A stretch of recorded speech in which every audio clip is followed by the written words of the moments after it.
To the team, both from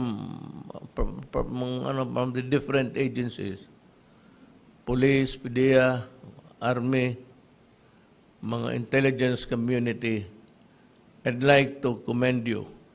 Congratulations. Pakinggan ninyo ako.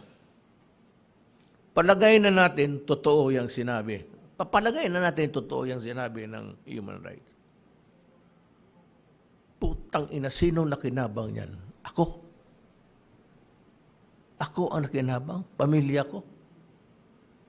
Nakinabang sila dyan sa putang ina mga patay na yan. Sino? Sino nakinabang? Kayo, ang anak ninyo, ang bayan natin, ang nakinabang.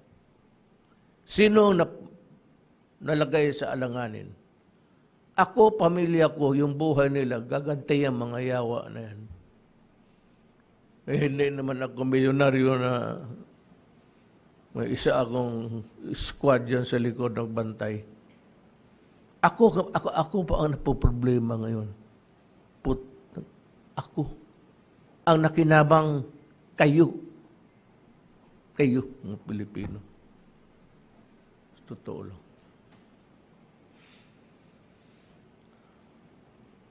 So, yan lang. Medyo, ano na tayo.